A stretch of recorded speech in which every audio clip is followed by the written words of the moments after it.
आचार्यः कवितार्किककेसरी वेदान्ताचार्यवर्यो मे सन्निधत्तां सदा हृदि गुरुभ्यः तद्गुरुभ्यस्य नमो वाकमदीमहे वृणीमहे च तत्राद्यौ दम्पती जगदहम्पति ज्ञानानन्दमयं देवं निर्मलस्फटिकाकृतिम् आधारं सर्वविद्यानां हयग्रीवमुपास्महे वेदान्तगुरुमुखार्जितवागीशपदारविन्दमधुपालिं श्रीब्रह्मतन्त्रकलिचिन्मणिमालां वन्दिशीयसुमहार्गाम् संकल्पकल्पलतिकामवधिं क्षमायाः स्वेच्छावराह महिषीं सुलभानुकम्पां विश्वस्य मातरमकिञ्चन कामधेनुं विश्वम्भराम शरणं प्रपत्ये. பூமி பிராட்டினுடைய வைபவங்கள் பார்த்துன்னு வந்தோம். இதுக்கு முன்னாடி பாகத்துல தாயார்கிட்ட ஒவ்வொரு அனுகிரகமா பண்ணிட்டு வந்தேர் சுவாமி தேசிகன். அதுல 30வது ஸ்லோகத்துல சுவாமி அடியேனுக்கு தர்மத்துக்கு விருத்தமாக ஒரு துரோகியாக இருக்கேன், பாபங்கள் பண்றவனுக்கு சக்கரவர்த்தியாகவும் இருக்கேன், ஆத்மஸ்வரூபமே தெரியாத இருக்கேன், நீதான் பகவானுடைய திருவடியிலை அடியேனை சேர்த்துனம் அப்படின்னு தாயார்கிட்ட புருஷகார பிரபத்தியாக புருஷகாரம் பண்ணி தாயாருடைய அனுகிரகம் இருந்தால்தான் பெருமாளுடைய திருவடியை சேர முடியும் அப்படின்றத சொல்றேன். இப்ப கடைசி 3 ஸ்லோகம், இன்று 31வது ஸ்லோகம். तापत्रयीं निरवधिं भवती दयार्द्राः संसारकर्मजनितां सपदि क्षिपन्तः मातर्भजन्तु मधुरामृतवर्षमैत्रीं मायावराहदयिते मयिते कटाक्षाः அப்படின்னு இந்த ஸ்லோகத்துல மாயா வராக அப்படின்னா சங்கல்பத்தினாலேயே வராகனாக அவதாரம் பண்ணேர். வராகனாக பகவான் சங்கல்பித்து அவதாரம் பண்ணும் பொழுதே பகவானோடையே தாயாரும் நமக்கு அனுகிரகம் பண்றா. அவதாரம் பண்ண வச்சதே தாயார் தான். அப்ப இது வராகனுடைய சங்கல்பம் அப்படின்னு அங்க கூடவே இருந்து நமக்கு அனுகிரகம் பண்ற.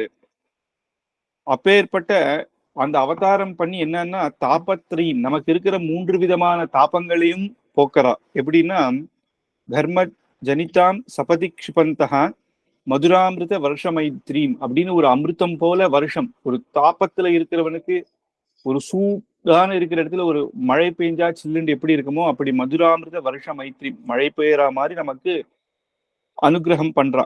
அப்படி அந்த அனுகிரகத்தை இப்பயே அப்பேற்பட்ட தாயார் உடைய அனுகிரகத்தை நம்மளும் இப்பயே பெறணும் அப்படின்றது சுவாமி தேசிகன் இங்க தாயார்கிட்ட வேண்டிக்கிற மாதிரியான ஸ்லோகம். தாபத்ரயீம் நிரவதிம் பவதி தயாத்ராஹ அப்படின்னு தயினாலே நம்மளை குளிர்ப்பிக்கிறா அப்படின்னு, கருணையினாலே.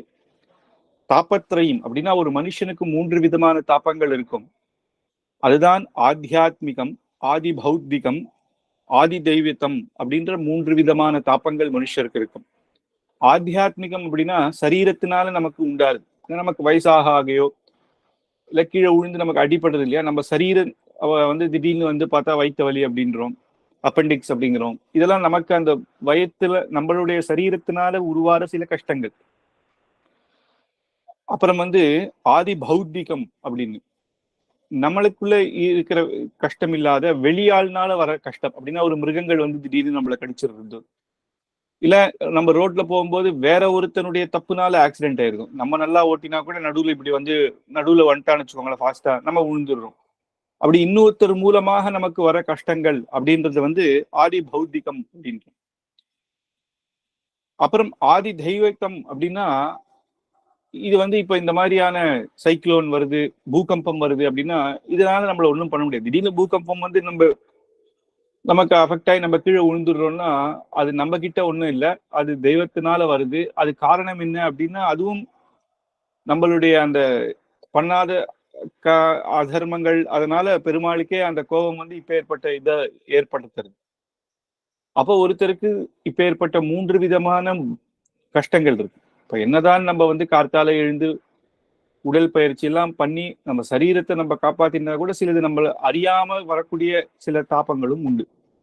அப்படின்ற 3 விதமான நமக்கே வர தாபங்கள், இல்ல வேற ஒருத்தர்னால வருது, இல்ல இந்த மாதிரியான கலாமிட்டிஸ் அப்படின்னு சொல்றா இல்லையா, இந்த 3 விதமான தாபங்களும் நம்ம கிட்ட போக்கடிப்பால் தாயார். தாபத்ரயம் த்ரீம் நிரவதி பவதி தயாத்ராகான்னு தயோட தாபத்துல இருக்கிறவாளுக்கு நமக்கு குளிர்ச்சியாக இருப்பார். சம்சார கர்ம ஜனிதாம் அப்படின்னு இந்த சம்சாரம் அப்படின்றதே ஒரு பெரிய கஷ்டமான ஒரு சூழலாக இருந்தா அந்த இடத்துலையும் கட்டாட்சம் சபதி க்ஷிபந்தகா அப்படின்னு தாயார் நமக்காக பெருமாளோட இருந்து கட்டாட்சம் பண்றா அப்படின்னு. மாத்து பஜந்து மதுராமிருத வருஷ மைத்திரி, அப்பேற்பட்ட அமிர்த மழையை பொழியக்கூடியவள் அப்படின்னு. இந்த அமிர்தம் அப்படின்னு சொல்லும் பொழுது மோக்ஷம் அப்படின்றதும் ஒரு அர்த்தம் உண்டு. வேதாந்தத்துல அமிர்தம் அப்படின்னு சொன்னாலே மோக்ஷம் அப்படின்னு. அப்போ தாயாருடைய கட்டாட்சம் பட்ட உடனே மோட்சமா அப்படின்னா உடனேன்னு இல்லை, நமக்கு எப்ப விதிச்சிருக்கோ அப்பதான். ஏன்னா தேகாவசானே முக்தி சியாத் அப்படின்னு சொல்றா இல்லையா, இந்த பிராணன் இந்த சரீரத்தை விட்டு போகும் சமயத்தில் மோட்சம். அதுக்கு நம்ம தாயார்கிட்ட தான் நம்ம வேண்டிக்கணும். அப்பேற்பட்ட மோட்சத்தையே கொடுக்கக்கூடியவள் பெருமாள் கிட்ட சொல்லி நமக்கு வாங்கி கொடுக்கக்கூடியவள். அப்பேற்பட்ட மாயாவராக தைத்தே மைத்தே கட்டாட்சாக, அப்பேற்பட்ட தாயாரானவர் எனக்கு இப்ப கட்டாட்சம் பண்ணலாம் அப்படிங்கும் பொழுது சபதி அப்படின்னு ஒரு பதத்தை போட்டார். உடனே எனக்கு கட்டாட்சம் பண்ணணும் இப்பவே. இப்பேற்பட்ட தாயாருடைய அனுகிரகம் கிடைக்கிறதே கஷ்டம். அதனால அப்பேற்பட்ட தாயார் கஷ்டம் இல்லை, இப்பேற்பட்ட தாயாருடைய அனுகிரகம் நமக்கு இப்பவே இந்த க்ஷணமே கிடைக்கணும் அப்படின்னு இங்க மங்களாசாசனம். அப்ப சபதி கட்டாட்சாக அப்படின்னு சொல்லும் பொழுது இங்க மோட்சம் அப்படிங்கும் பொழுது அமிர்தம் அப்படின்னு நம்ம சொல்றோம். அமிர்தம் அப்படின்ற பதத்துக்கு மோட்சம்னு பார்த்தோமே, இப்பவே மோட்சமா அப்படின்னா அந்த அர்த்தத்துல வச்சு பார்த்தா அப்படி அர்த்தம் கிடையாது. அந்த மோட்சத்தை இங்கே எப்படி அந்த மோட்ச அனுபவத்தை இங்க கொடுக்கணும் அப்படின்ற அர்த்தம் வருது. எப்படி தயாசதகத்துல சொல்லும் பொழுது நாத்தபரம் கிமபிமே துயிநாதனியும் மாதுர்தயே மைகுருஷ்வ ததா பிரசாதம் பத்தாதரோ விஷகிரி பிரணயீயதாசௌ முக்தானுபூதி மிகதாசியதி மே முகுந்தா அப்படின்னு 100வது ஸ்லோகத்துல சுவாமி தேசிகன் வேண்டிக்கிறது. ஏன்னா சரணாகதி அப்படின்றது ஒரு வாட்டி தான். 2வது வாட்டி பகவான் கிட்ட போய் சரணாகதி பண்ணணும்ன்ற அவசியமே கிடையாது. ஒரே தடவை தான் சரணாகதி பகவான் கிட்ட. அப்போ முதல் ஸ்லோகத்திலேயே பண்ணியாச்சு. தயாசதகத்துல தயாதேவி கிட்ட முதல் ஸ்லோகமே நமக்கு என்ன வருது அப்படின்னா சரணாகதி தான். பிரபத்தியேதம் கிரிம் பிராயகா அப்படின்னு அங்கேயே பிரபத்தி. அப்ப 100வது ஸ்லோகத்துல திருப்பியும் பிரபத்தி பண்ணணுமான்னா அவசியமே கிடையாது. எப்போ ஒரு வாட்டி பிரபத்தி பண்ணியாச்சோ அப்பயே மோட்சம். அப்புறம் என்ன அப்படின்னா முக்தானுபூதி மிகதாசியதி மே முகுந்தா அப்படின்னு இந்த திருமலையிலேயே முக்த அனுபவத்தை எனக்கு கொடு. நான் இங்க இருக்கிற இடத்திலேயே முக்த அனுபவம் அப்படின்னா முக்தானுபவம்னா என்ன, மோட்சத்துல எப்படி நித்தியசூரிகளும் முக்தர்களும் கைங்கரியம் பண்றாளோ அந்த அனுபவத்தை இந்த இடத்துல இந்த திவ்ய தேசத்திலேயே எனக்கு கொடு அப்படின்றதுதான் சுவாமி தேசிகனுடைய அங்க வேண்டுகோள். ஏன்னா எப்படியுமே நமக்கு தேகாவசானத்துல மோட்சம் வந்துட போகுது. சரணாகதி ஆச்சாரியர்கள் மூலமாக நம்ம எல்லாம் பரநியாசம் பண்ணியிருக்கோம்னா அதுக்கப்புறம் பகவான் மோட்சம் அப்படின்றத பத்தி நம்ம கவலையே பட தேவையில்லை. என்னைக்கோ ஒரு நாள் நமக்கு மோட்சம் வரதான் போகுது. அப்புறம் வேற என்ன நம்ம பகவான் கிட்ட வேண்டிக்கணும் அப்படின்னா, டெய்லி நியாச தசகம் சொல்றோமே, நியாச தசகம்ன்றதே சரணாகதி தானே, டெய்லி சொல்லணுமா அப்படின்னா இங்க சொல்றது எதுக்குன்னா கைங்கரியத்துக்காக சொல்றது. இப்ப இங்க இருக்கச்சியே முக்தர்கள் எப்படி கைங்கரியம் பண்றாலோ அந்த அனுபவத்தை எனக்கும் கொடும். என் மனசு எதுவும் மாறாத அப்படியே இருந்து உமக்கு அனுகிரகம் பண்ணணும் அப்படின்னு நினைக்கிறோமோ, அப்ப இந்த இடத்துலயும் இந்த க்ஷணமே அப்படிங்கும் பொழுது அமிர்தம்னு மோட்சம்னு யோசிச்சேன்னா அந்த அனுபவத்தை இங்க கொடும் அப்படின்னு ஒரு அர்த்தமாக ஆறுது. இன்னொன்னு அப்பேற்பட்ட கட்டாட்சம் பண்ணி அந்தந்த இடத்துல எல்லாரும் அனுகிரகம் பண்ணணும், இந்த 3 தாபங்களும் இல்லாத எனக்கு அனுகிரகம் பண்ணு அப்படின்றதும் இந்த இடத்துல அப்பேற்பட்ட ஆச்சரியமான அனுபவத்தோட. முன்னாடி பாசுரத்துல சொன்னேன் இல்லையா, தாயார்னால மட்டும்தான் இப்பேற்பட்ட பாப்பியாக இருந்தாலும் பெருமாளுடைய திருவடியில சேர்க்க முடியும் அப்படின்னு. அப்படி எனக்கு இந்த சம்சாரத்திலேயே இந்த தாபத்திரயங்களை போக்கவும் அப்படின்னும் இங்க வேண்டிக்கிறேன். இதுக்கு அடுத்தது தியான ஸ்லோகம் 32வது ஸ்லோகம். கடைசி ஸ்லோகம் பலஸ்ருதி. எப்படி ஹயக்ரீவ ஸ்தோத்திரத்துல கடைசி ஸ்லோகம் பலஸ்ருதி, அதுக்கு முன்னாடி வியாக்கியா முத்ராம் கரசரசிஜை அப்படின்னு சொல்லிச்சு ஹயக்ரீவருடைய சங்க சக்கரம் அந்த அபயஹசம் அந்த வியாக்கியா முத்ராம் புஸ்தகம் எல்லாத்தையும் எப்படி வர்ணனை பண்றேரோ இப்போ தாயார வர்ணனை பண்றேன். அந்த தியான ஸ்லோகம் சொல்லி அந்த பலனை வேண்டிக்கிறேன். தியான ஸ்லோகம் அப்படியே நம்ம தாயார் எப்படி இருக்கா அப்படின்றது நம்ம அந்த தியான ஸ்லோகத்தை நம்ம தெரிஞ்சுக்கணும்.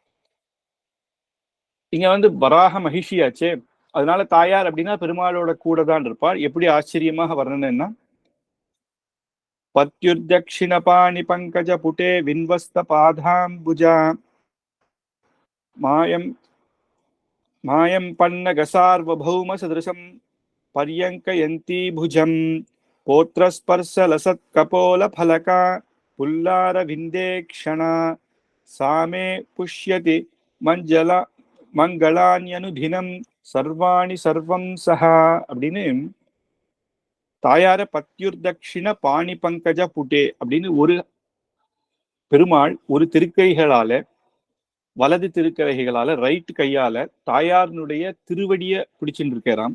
ஏன்னா அப்பதான் பூமி பிராட்டி ரொம்ப சின்னவள். வராக அவதாரம்ன்றது நம்ம பார்த்தோம். வராகன்றது அப்பேற்பட்ட பெரிய அவதாரம். அவ்வளவு பெருசாக வரே. அப்ப தாயார் சின்னதா இருக்கா. ஏன்னா பூமியை ஸ்திரமாக காப்பாற்றணும். பூமியில எத்தனையோ ஜீவராசிகள்லாம் இருக்கு இல்லையா? இப்ப பூமி பிராட்டியை காப்பாற்றும் பொழுது ஸ்திரமாக எந்த இதுவும் அசைவும் இல்லாத காப்பாற்றணும்னா இவர் பெரிய ஆகாரமா வந்தால்தான் அதை சுலபமாக எடுக்க முடியும். அப்ப அந்த பூமி பிராட்டி திருண்டுதான் இருக்கா பெருமாளுக்கு. அதுலயும் நிறைய வர்ணனையை நம்ம பார்த்திருக்கோம். எப்படின்னா ஒரு வராகம், அந்த வராகம் ஒரு கிழங்கு சாப்பிடும் பொழுது அதனுடைய கொம்புல கிழங்கு எத்தனுண்டு இருக்கும் சின்னதா. அந்த மாதிரி வராகம் எவ்வளவு பெருசு, அதுல கிழங்கு எத்தனுண்டோ அப்படிதான் பெருமாளுடைய தாயாருடைய வர்ணனை. அவ்வளவு சின்னதா இருப்பா தாயார். அப்ப அந்த தாயார் அப்போ அத்தனை காலம் அந்த சமுத்திரத்துல இருந்தா இல்லையா, பகவான் ரட்சிக்கிறேன்.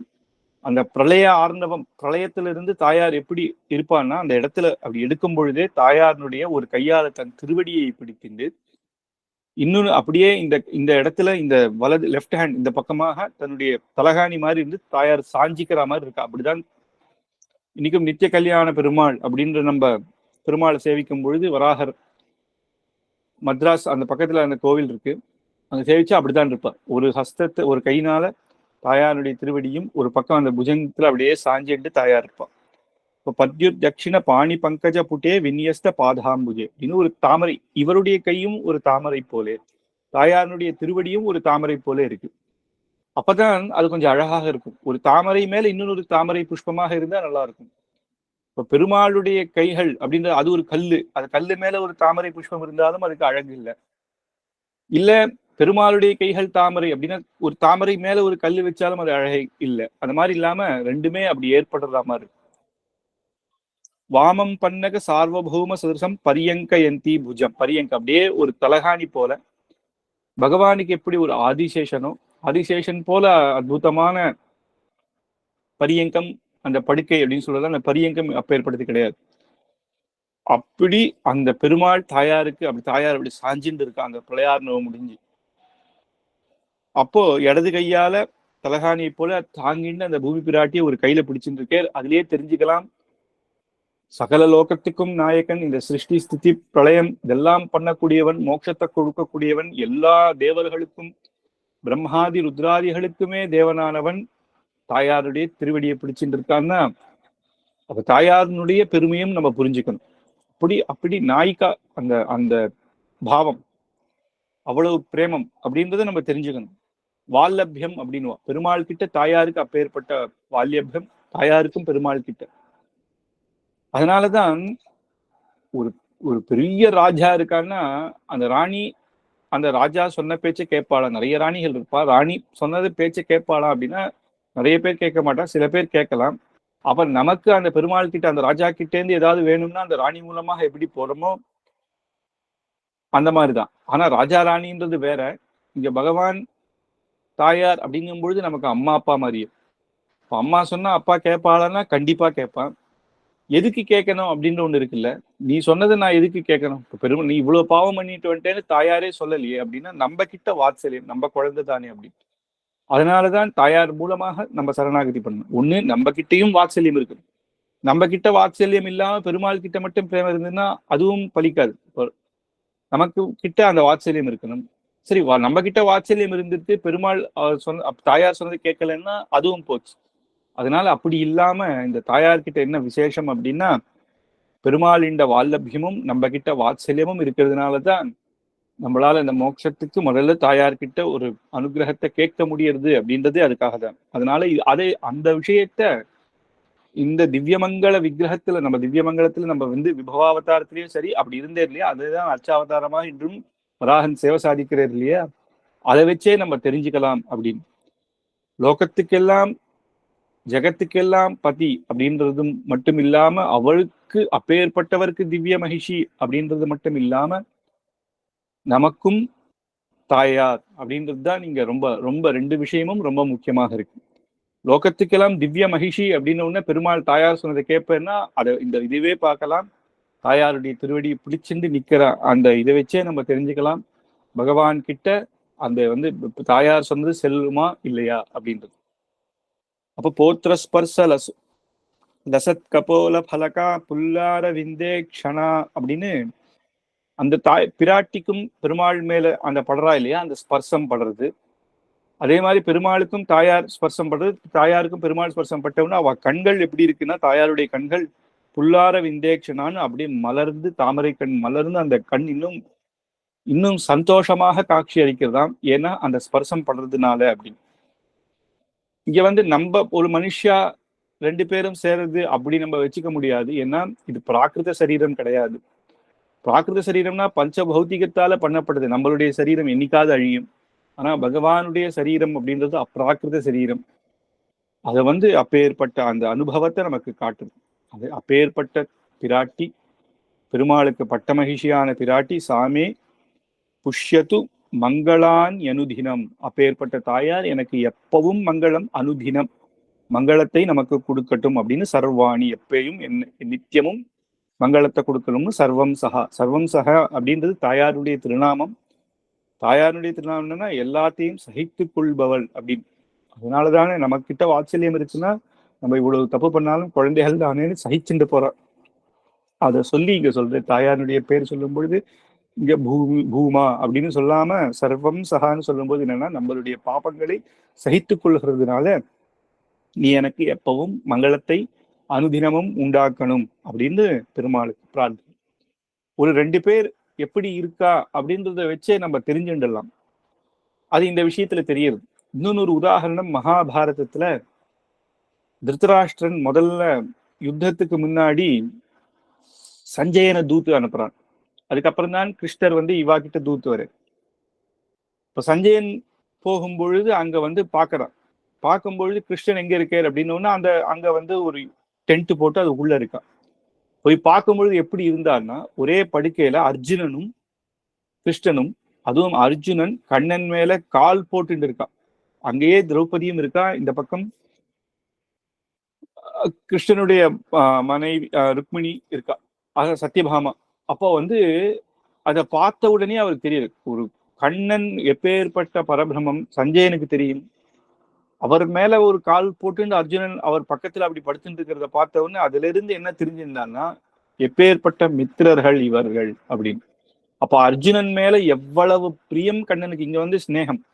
கண்ணன் அர்ஜுனன் மேல எவ்வளவு பிரியம் இருந்தா அப்படி கால் மேல போட்டு அப்படி படுத்துக்கிறதுக்காக விட்டுருப்பான். நீ யார்ரா அப்படின்னு சொல்லல. இல்ல நீ எந்த க்ஷணம்டா, எவ்வளவோ பாகவதர்கள் என்ன வேண்டின்னு இருக்கும்போது நீ யார் அப்படின்னு கேட்கல இல்லையா. அப்படின்னா அர்ஜுனன் மேல அவ்வளவு பிரியம் உண்டு. அர்ஜுனனுக்கும் பகவான் மேல அவ்வளவு பிரியம் உண்டு. அதனாலதான் கண்ணனுக்கு அவர் மேல பிரியம் உண்டு. அதை பார்த்தவனே சஞ்சயன் திருத்தராஷ்டிரன் கிட்ட வந்து சொல்லிட்டான், நீ வந்து திருப்பி யுத்தம்னு போகாத, உங்களால ஜெயிக்கவே முடியாது அப்படி. ஏன்னா அவளுக்கு பக்க பலம் யாரு? கண்ணன். பக்க பலமா இருந்தா கூட சும்மா சில பேர் என்ன பண்ணுவான்னா ஏத்தி விட்டு நான் அப்புறம் பாத்துக்கிறேன்டா, போடா நீ சண்டை போடுறா அப்படின்னுவான். சும்மா சரி ஒரு சிநேகிதன் கேட்கிறானே அப்படின்னு. ஆனா அந்த ஸ்நேக பாவத்தை அந்த இடத்துல பார்த்த உடனே அவருக்கு தெரிஞ்சிருச்சு கண்ணனுக்கு எவ்வளவு பிரியம் அர்ஜுனன் மேலன்னு. அதனாலதான் அவர் வந்து சொல்றார், எங்க அர்ஜுனன் இருக்கானோ எத்திர அந்த இது சொல்லும் பொழுது அந்த இடத்துலதான் விஜயம் அப்படின்னு சொல்றார். கண்ணன் எங்க இருக்கானோ அங்கதான் விஜயம், அதனால நீ மறந்துரு இந்த யுத்தத்தை அப்படின்னு. அதனால அதே மாதிரிதான் இங்க வந்து பூமி பிராட்டியினுடைய அந்த திருவடியை பிடிச்சிட்டு அந்த வராகன் நிற்கும் அந்த அழகை பார்க்கும் பொழுது அவருக்கு எந்த அளவுக்கு அந்த தாயாருக்கு செல்வாக்கு இருக்குன்னும், அதனால நம்ம எப்பயுமே தாயார்கிட்ட இருந்து சரணாகதி பகவான் கிட்ட என்னை சேர்த்து விடும் அப்படின்னு கேட்கலாம். ஏன்னா நம்ம மீதியும் வாத்சல்யம் தாயாருக்கு இருக்கிறதுனால இது ரெண்டுமே இதை பண்ணி இதனால நமக்கு தாயாருடைய அனுகிரகத்தை பெறலாம் அப்படின்னு அந்த இடத்துல இங்க கேட்கிறேன். அதே மாதிரி அஸ்யேசானா ஜெகத இத்தியா ஸ்ரூயதே விஷ்ணுபத்னி தஸ்யா ஸ்தோத்ரம் விரச்சிதமிதம் வெங்கடேசேன பக்தியா ஸ்ரத்தா பக்தி பிரச்சய குருணா சேதசா சம்ஸ்துவானோ யத்யக்காமியம் சபதி லபதே தத்ர தத்ர பிரதிஷ்டாம் அப்படின்னு கடைசி ஸ்லோகம் சுவாமி தேசிகருடைய ஸ்தோத்திரங்கள்ல கடைசி ஸ்லோகம் பலசுத்தியாக அமையும். இந்த ஸ்லோகத்தை சொன்னா என்ன பலன் அப்படின்னு, இந்த பூஸ்துதியை சொன்னா என்ன பலன் அப்படின்னா அது ரொம்ப ஆச்சரியமான பலன். அதுக்கு முன்னாடி அந்த தாயாருடைய பெருமை சொல்றது. அக்ஷேசானா வேதத்துல சொல்லப்பட்டவள் பூமி பிராட்டி எப்படி ஸ்ரீதேவி பத்தி வேதம் சொல்லியிருக்கோ அதே மாதிரி பூமி பிராட்டி பத்தியும் பூசூக்தம்லாம் சொல்லியிருக்கு. அப்ப வேதத்துல கொண்டாடப்படுபவளான பூமி பிராட்டி சூயத்தே விஷ்ணு பத்னி, விஷ்ணுவுக்கு பத்னியானவள். அது மட்டுமல்ல, உலகத்துக்கெல்லாம் ஐஸ்வர்யமாகவும் இருக்கவள். தஸ்யாம் ஸ்தோத்திர அப்பேற்பட்ட தாயார். ஜெகதிதி இத்தியா அப்படின்னும் போது இந்த ஜகத்துக்கே ஒரு ஐஸ்வர்யமாகவும் ஆகவும் இருக்கா, நமக்கெல்லாம் ஐஸ்வர்யத்தை கொடுக்கவளாகவும் இருக்க தாயார் விஷ்ணு பத்னி. தஸ்யாம் ஸ்தோத்திரம் விரச்சிதமிதம் வெங்கடேசேன பக்தியா. வெங்கடேசன் அப்படின்ற வெங்கடநாதன் அப்படின்னு சுவாமி வேதாந்த தேசிகருக்கு திருநாமம். சாட்சாத் திருவேங்கடமுடியானுடைய கண்டா அவதாரம் பண்ணேர். அதனால கண்டாவதாரம். அதனால அவா பெரியவா பார்த்து திருவேங்கடமுடியான் அப்படின்னே திருநாமம் இருக்கு, வெங்கடநாதன் அப்படின்னு. அப்பேற்பட்ட வெங்கடேசன் பக்தியா, ஒரு பக்தியோட இந்த ஸ்தோத்திரத்தை நான் தாயார் பத்தி எழுதுறேன். எப்பேற்பட்ட தாயார் அப்படின்றத முதல்ல சொல்லிட்டேன். அப்பேற்பட்ட தாயாருக்கு ஒரு பக்தியோட பண்ணேன். அதனால நீங்களும் இத பக்தியோட சொன்னா ஸ்ரத்தா பக்தி பிரச்சய குருனா சேதசா சம்ஸ்துவானோ அப்படின்னு மனசுலேயே சொல்றதுன்னா கெட்டிமாக சொல்லணும் அப்படின்ற அவசியம் இல்லை. யாரோத்தர் மனசுலேயே கூட நினைச்சுண்டோ இல்ல ஸ்தோத்திரமாகவோ ஸ்ரத்த பக்தியோட எந்த இடத்துலயுமே சில இடத்துல சொன்னா, சில ஸ்லோகங்கள்லாம் சொன்னா போரும் அப்படிங்கிறார். இதை சொன்னா போரும், அர்த்தம் புரிஞ்சு சொல்றோமோ இல்லையோ அப்படின்னு. ஆனா இந்த இடத்துல ஏன் சொல்றேன்னா, தாயார் எவ்வளவு கருணை பண்றான். இப்போ அந்த இடத்துல கூட நமக்கு ஒரு சின்ன பக்தி கூட இல்லைன்னா எப்படி? அதனாலதான் நான் பக்தியோட தான் தாயாருக்கு எழுதுறேன். அதே பக்தியோட நீங்களும் இதை ஸ்ரத்தா பக்தியாக சொன்னா, எத்யத் காமியம் சபதி லபதே தத்ர தத்ர பிரதிஷ்டாம். என்ன ஆசைகள் ஒவ்வொருத்தருக்கு இருக்கோ அத்தனை ஆசையும் தாயாரே பூர்த்தி வைப்பா. அது என்ன வேணா இருக்கலாம், அதை தாயார் பூர்த்தி வைப்பா. அது நல்லதா நம்மளை யோசிக்க வச்சு அது நல்லதும் நமக்கு அனுகிரகம் பண்ணுவா. அது மட்டும் இல்ல, பிரதிஷ்டாம் அப்படிங்கிறது. அப்ப நிலம் அது எப்பயுமே நித்தியமாக இருக்கும். அப்படின்னா நம்ம ஒரு பதவியை ஆசைப்படுறோம் அப்படின்னா, பதவி ஆசைப்பட்டோம், கொடுத்தார் பகவான் கொடுத்தார் அப்படின்னா ஒரே வாரத்துல பதவி போயிடுது. எப்படி பேர்பட்ட சிஎம் ஆனா கூட தக்கால ஒரு எம்எல்ஏ இந்த பக்கத்துல அந்த பக்கம் போயினா பதவி போயிடுது. 5 வருஷம் கூட இருக்க முடியல. பூர்த்தியா இருந்தாலும் 5 வருஷம் தான், அடுத்த வருஷம் யார் ஜெயிப்பானும் தெரியாது. ஆனா அந்த தாயாருடைய அனுகிரகம் இருக்கிறவாளுக்கு அந்த எப்பேற்பட்ட ஒரு ஆசையும் நிரந்தரமாக இருக்கும். நம்ம நிரந்தரமா இருக்கணும்னு கேட்கல, இது வேணும் அப்படின்னு கேட்டா கொடுத்த உடனே அது போயிடுச்சுன்னா எப்படி? இப்ப நமக்கே நல்ல ஞானம் வேணும் அப்படின்னா, நல்லா படிச்சுன்னா திடீர்னு படிக்கல அப்படின்னு இல்லாம ஸ்திரமாக அந்த ஞானத்தை நமக்கு கொடுப்பாள் அப்படின்னு பிரதிஷ்டிதம் எப்பயுமே இருக்கணும். அது முக்கியம் என்னன்னா மோட்சம் எப்பயுமே பிரதிஷ்டம் தான். ஒரு வாட்டி மோட்சம் கிடைச்சா திருப்பி அந்த அனுபவத்தோட நம்ம இருக்க வேண்டியதுதான். திருப்பி நச்ச புனராவர்த்தி, திருப்பி அவன் திருப்பி இந்த சம்சாரத்துல வருவான்னே கிடையாது. அந்த மாதிரிதான் மற்ற எந்த ஆசைகளும் நல்ல ஆசையாக ஆக்கி தாயார் எப்பயுமே பிரதிஷ்டிதமாக நமக்கு அனுகிரகிப்பாள் அப்படின்றது இந்த ஸ்லோகத்தினுடைய பலசுத்தி. அதனாலதான் யார் ஒருவருக்கு நல்ல ஒரு வித்தியை வேணும்னாலோ, ஒரு பூமி வேணும்னாலோ, ஒரு வீடு கட்டணும்னாலோ, அது நிரந்தரமா நிலைச்சிருக்கணும்னாலோ, நல்ல சத்சங்கம் வேணும்னாலோ, நல்ல ஞானம் பகவானுடைய பக்தி வேணும்னாலோ, மோட்சம் எல்லாத்துக்குமே பூமி பிராட்டி இந்த பூஸ்துதியே சொல்லலாம் அப்படின்றது தான். எந்த ஆசைகளுக்கும் இந்த பூஸ்துதி தான். நம் பெரியோர்கள்லாம் அந்த காலத்துல வாக்கிட்ட போய் இப்படி இது இருக்கே, இந்த மாதிரி ஆசை, இது மாதிரி கஷ்டமாக இருக்கே, ஒரு உத்தியோகம் வரலையேன்னா பூஸ்துதி சொல்லு அப்படின்னு தான் சொல்லுவான். அப்ப ஏற்பட்டேன்னா அந்த இடத்துல சுவாமி தேசிகனுடைய பலசுத்தியை அப்படி சொல்லி இருக்கிறதுனால, அதனால இது ஆச்சரியமான ஒரு ஸ்லோகம். பூமி பிராட்டியினுடைய வைபவம் மற்ற ராமகிருஷ்ணாதி அவதாரங்கள்லாம் கூட நமக்கு நிறைய தெரிஞ்சிருக்கும். ஆனா வராக அவதாரம்ன்றது கம்மி தான். ஏன்னா அதுலேயும் அந்த ஆச்சரியமாக அந்த கல்யாணங்களையும் தாயார் பெருமாளுடைய பெருமைகளையும் அவளுடைய வர்ணனையும் அற்புதமாக அந்த புராணங்கள்ல எடுத்து நமக்கு ஸ்தோத்திரமாக கொடுத்தேன். அது சுவாமி தேசிகனுடைய நமக்கு பண்ண பெரிய அனுகிரகம். அப்பேற்பட்ட ஸ்தோத்திரத்தை நம்ம பார்த்தோம். அதுக்கப்புறம் அந்த வராக அவதாரம் வராக புராணத்துக்கே வைபவம் அப்படின்றது பார்க்கணும்னா, ஏன் மற்ற புராணங்களை காட்டிலும் பகவத்கீதை ரொம்ப முக்கியம், அதை காட்டிலும் வராக புராணம் முக்கியம் அப்படின்னு சில பேர் சொல்றாங்க. என்ன காரணம் அப்படின்னா, அதுக்கு ஆச்சரியமாக கைசிக்க புராணம் அப்படின்னு நம்ம இதுல கைசிக்க துவாதசி அன்று படிப்பா. அதுல ஆச்சரியமா பராசர பட்டர் அதுக்கு வியாக்கியானம் பண்றது. வராக புராணம், அந்த வராக புராணத்துல வர ஒரு ஒரு பகுதி தான் அந்த கைசிக புராணம். அப்ப அந்த கைசிக புராணம் ஆரம்பிக்கிறதுக்கு வியாக்கியானம் பண்ணும்பொழுது முதல்ல அந்த காலத்துலதான் என்ன பண்ணுவாங்கன்னா, இந்த புஸ்தகத்தை நம்ம ஏன் படிக்கணும் அப்படின்றத முதல்ல எழுதினாதானே நமக்கு எல்லாருக்குமே அந்த இன்ட்ரெஸ்ட் வரும். அதுல அவர் ஒரு அவதாரிக்கையாகவே வைக்கிறார். ஆச்சரியமான அவதாரிக்கை அது. அதுல என்ன சொல்றாருன்னா, வேதோ கிலோ தர்ம மூலம் என்கிறபடின்னு வேதம் தான் எல்லாத்துக்கும் சகல மூலம். நமக்கு எதுவா இருந்தாலும் வேதம் தான் பிரமாணம். ஆனா வேதத்தை அவ்வளவு சுலபமா வேதம் அத்தியனம் பண்றதே 12 வருஷம் ஆகுது ஒரு வேதத்துக்குன்னா, அப்புறம் அதுக்கு உட்கார்ந்து அர்த்தங்கள் தெரிஞ்சுக்கணும் அப்படின்றது அவ்வளவு சுலபம் கிடையாது. மகா ஞானம் வேணும். அந்த வேதத்தை தெரிஞ்சுக்கணும்னா அதுக்கு 6 அங்கங்கள் இருக்கு, 4 உபாங்கங்கள் இருக்கு. 6 4 மொத்தம் 10. இது 10 தெரிஞ்சிருந்தாதான் வேதத்தை நம்ம படிச்சு புரிஞ்சிக்க முடியுமான ஞானம் வரும். அது என்னன்னா, சீக்ஷா, வியாக்கரணம், சந்தஸ், நிருக்தம், ஜோதிஷம், கல்பம், இதெல்லாம் தெரிஞ்சிருக்கணும். இப்ப சந்தஸ் அதெல்லாம் தெரிஞ்சாதான் ஓரளவுக்கு அந்த அந்த ஏன்னா அது சாதாரண சம்ஸ்கிருத பத்தியம் மாதிரி இருக்காது வேதம்.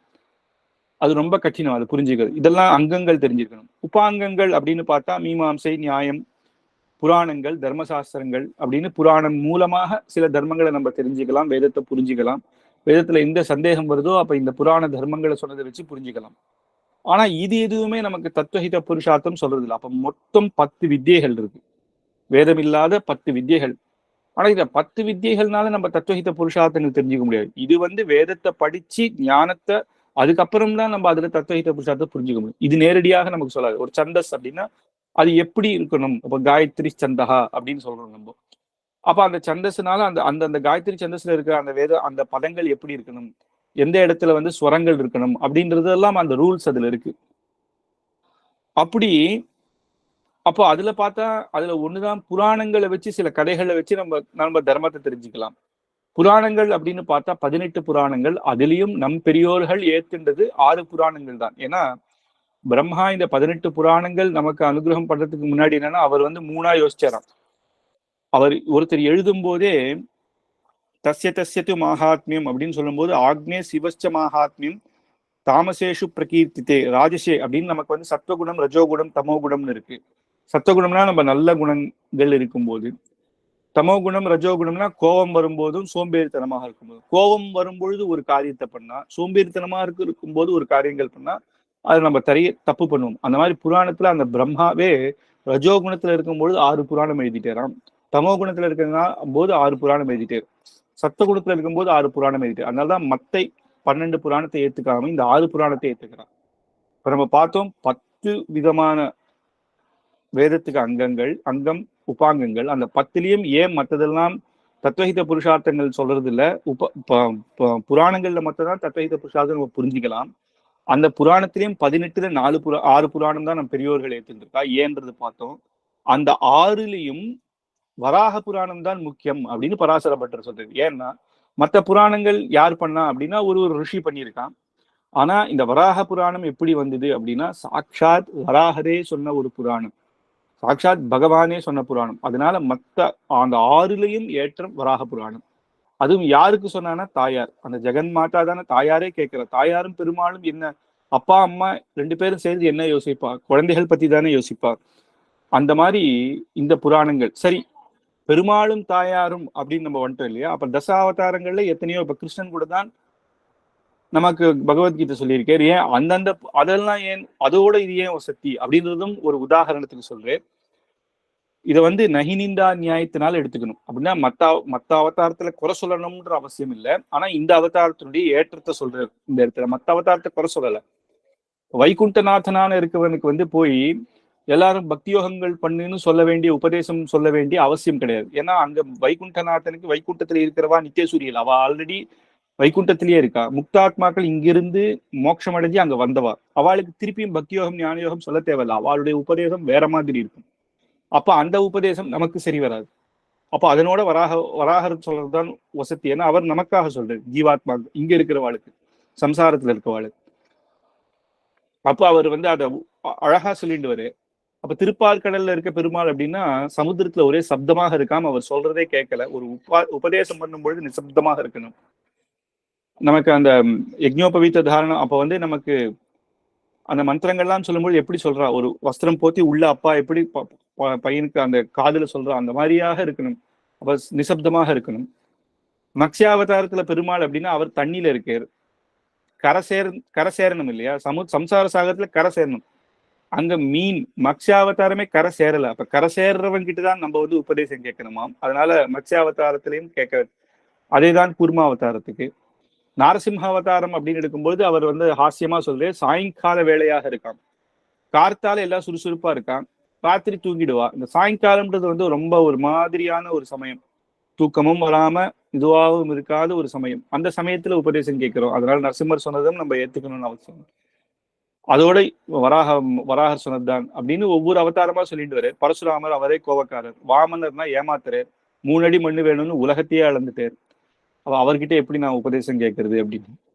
அப்படி ராமாவதாரம்னு எடுத்தேன்னா, ஒரு உன்னுடைய நண்பனை காட்டு, உன்னை பத்தி நான் சொல்லுவேன் அப்படின்னு சொல்றோம் இல்லையா? அப்போ இவர்களுடைய நண்பர்களோ வானரர்களாக இருக்கா, அங்கேயும் இங்கேயும் குதிச்சுண்டு மனசு மாறிட்டு இருக்கு. இவாழ்கிட்ட எப்படி நான் அந்த மாதிரி நண்பர்கள் இருக்கு, ராமர்கிட்ட எப்படி உபதேசம் கேட்பேன் அப்படின்னு. கிருஷ்ணாவதாரம்னு வரும்பொழுது கண்ணனே மாயாவியாக இருக்கான். எப்போ நான் சொன்னது நீங்க ஏன் கேட்ட அப்படின்னு கடைசியில சொன்னாலும் சொல்லிடுவான் அப்படின்னு. கல்கி அவதாரம் இன்னும் வரல. அப்படி பார்க்கும் பொழுது பகவான் தாயார் கேட்கும் பொழுது சொன்ன அப்பேற்பட்ட அற்புதமான உபதேசமாக இருக்கிறதுனால இந்த உபதேசம் தான் வசத்தி அப்படின்றது ஆச்சரியமாகவும் அழகாகவும் ஹாஸ்யமாகவும் நகினிந்தா நியாயம் அப்படின்னு மற்ற அவதாரங்களை குறை சொல்லல.